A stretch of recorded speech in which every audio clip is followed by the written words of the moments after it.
Hi, and welcome to Curated Conversations, a conversation by the Grand Rapids African American Health Institute, where we talk all things health and wellness. My name is Ashley, and I will be your host for today's conversation. Today, we are in Atlanta, Georgia. As we transition from Black History Month into Women's History Month, we have the privilege to be able to watch Miss Xernona Clayton as she bridges the gap and is an example of both. Black history and women's history is every single day. And today we get a chance to see history come alive.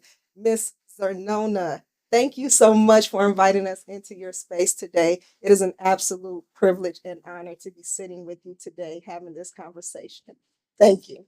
Let's get into it. Okay. So, the controversy around Black history has taken a new spotlight under this new presidential administration. For our listeners who may not understand who and what you have done as an activist that has now benefited our entire country, could you tell us about yourself and the work you've accomplished in your career? Thank you. Thank you for coming. Thank you for this opportunity. Well, one of the things that I'll have to give credit to my parents that we grew up as children in the house where we were taught to be proud of who we were. Yeah. We had white neighbors living on the street behind us, so we saw white people every day.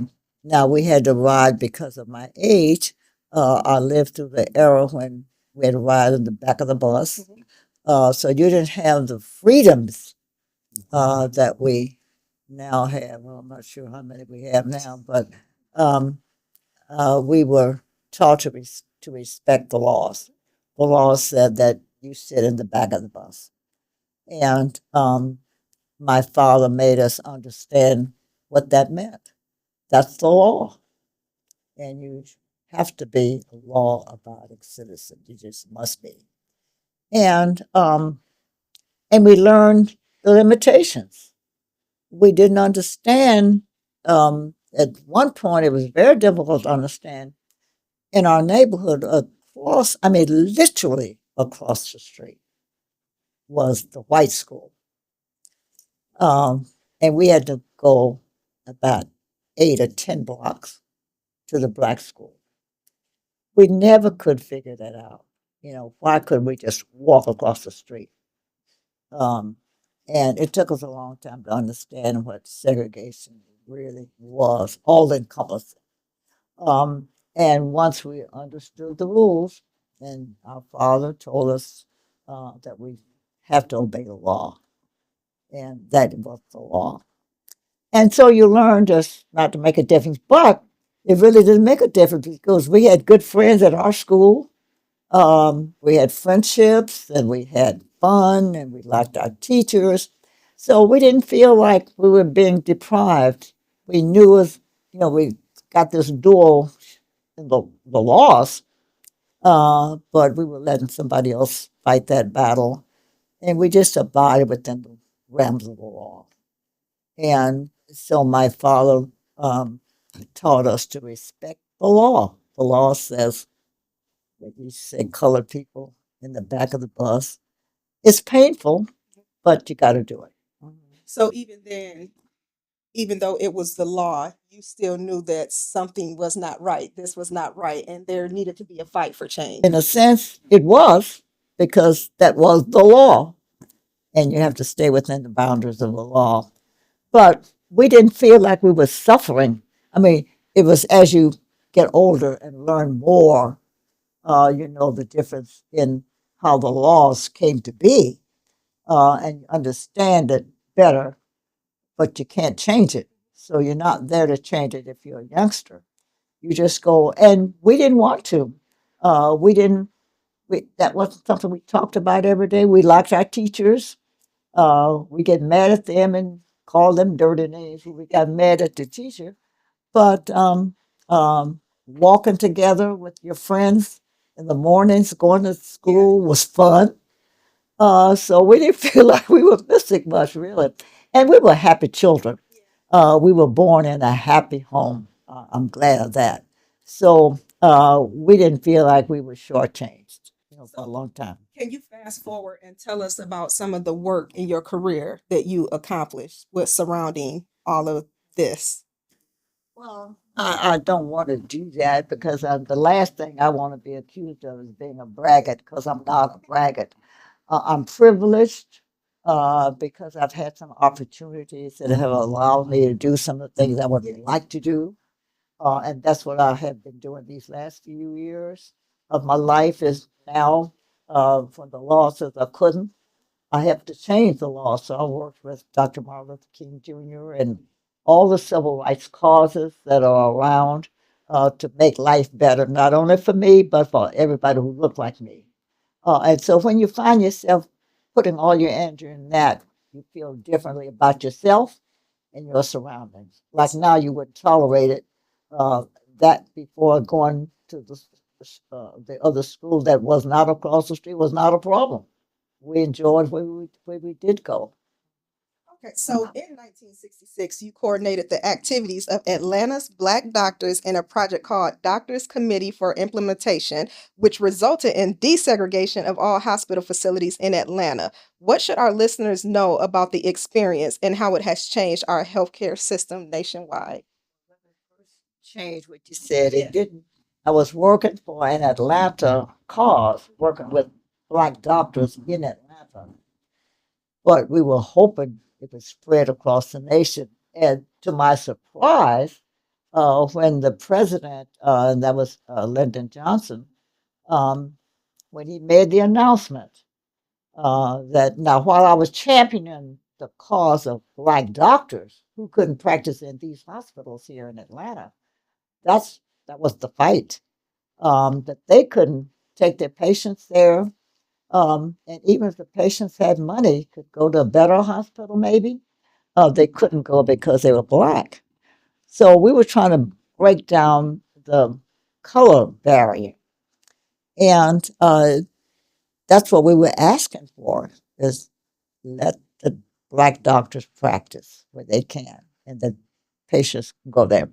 So, can you imagine what the day was like when the president helped us with our fight and announced that from this day forward, I am declaring from the White House that all doctors in all hospitals can have same facilities and same opportunities. There'll be no more segregation in the hospitals. Oh man, wonderful words. Yes, and I look at your achievements. I would call you a trailblazer. Um, can you tell us what the experience was like for you as you were accomplishing these milestones? And we talked a little bit off camera about this, is that while you're going through it, you're not thinking that this will be what it is. But can you tell us about that now, with what it was like accomplishing those milestones? Do you think that it will bring about this type of change? Well, after it's all over, because it's like when you have a good meal. When you had a good meal and you finish, you go say, "Oh, that was a good meal." um, I think, and no one's ever asked me that. Thanks for asking.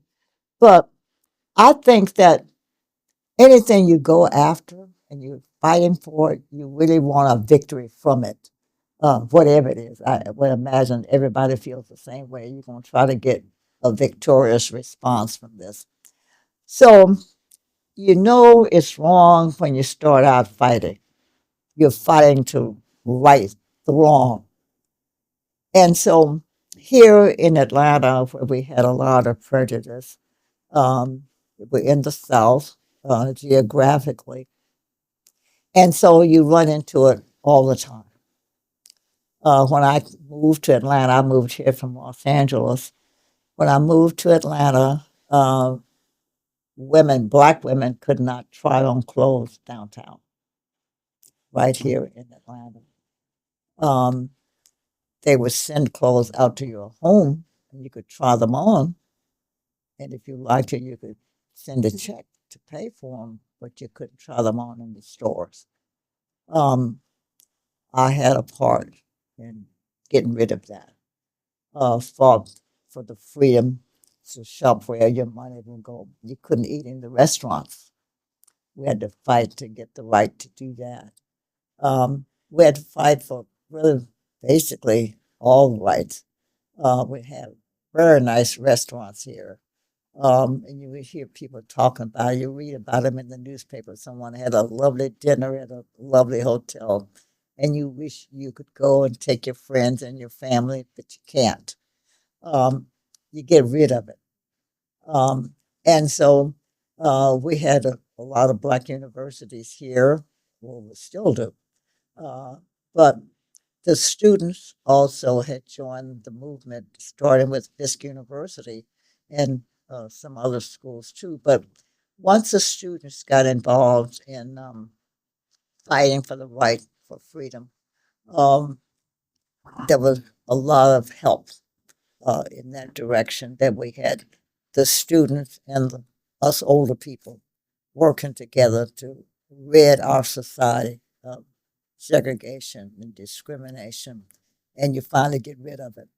And we all would have to agree today that Atlanta is a beautiful place, and not because it's got some beautiful buildings, but a lot of the people. Everybody didn't change. We're still working on a few others, but we got the bigger piece solved. We can go wherever we want to go, wherever our money will take us. We can eat any place our money will allow.